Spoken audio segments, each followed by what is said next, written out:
All right, so I'm going to teach you how to draw the word Pepsi so that it looks like it does on this cup. And you want to make sure that you have a perimeter for it to sit in.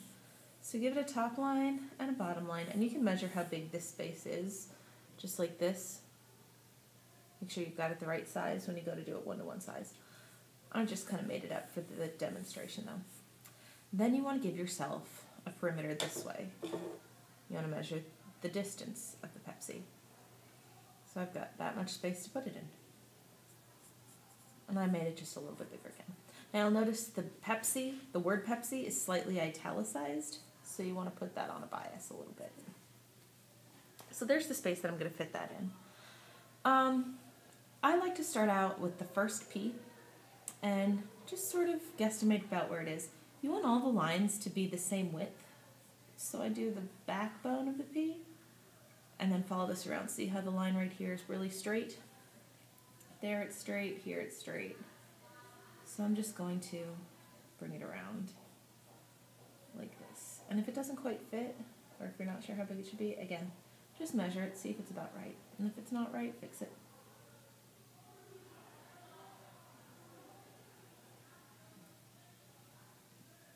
Okay, then I'm going to make sure that all the lines, or the line that goes for the curve of the P, is the same width as the backbone.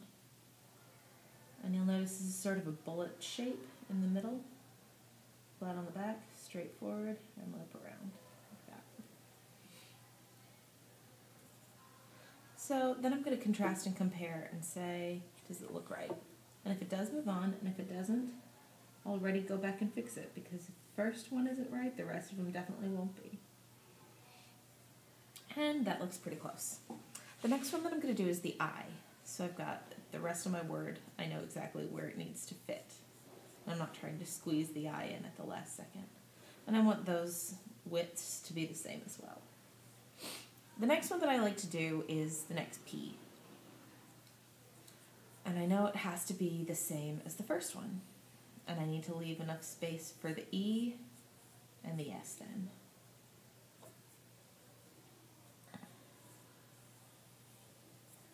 So here's my P, and I want to make it at the exact same place, like this.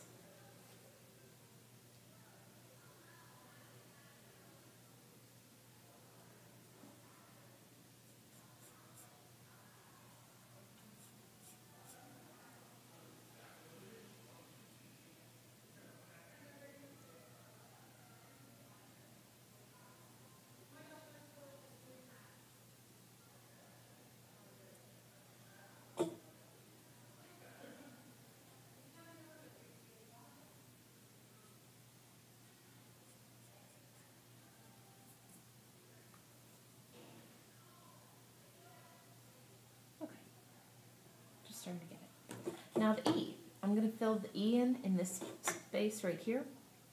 Now you'll notice the E is curved at the corners, at the top and the bottom here, so it almost looks like a C. So, and it almost touches both P's that are on either side of it. So I'm going to curve it around that way. And again, you want to make sure that this line is slightly italicized, the back line.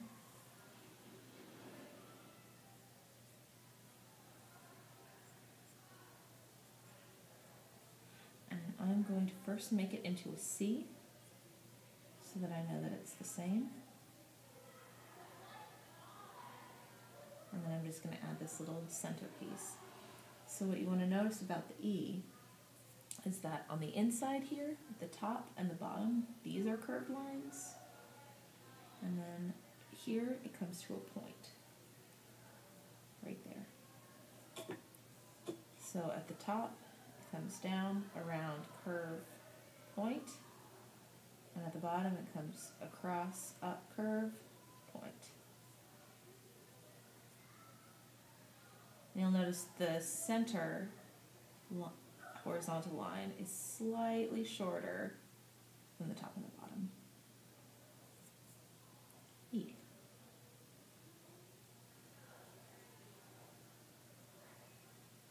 All right. And the last thing is the S. The S is the trickiest of all the letters. So I'm going to start way up at the top here, as well as at the bottom there. So I know where my lines are going to begin. And then I'm going to start with the top of the S and I'm going to curve it down and around. And at the same time, I'm going to come back up and around with this part of the S.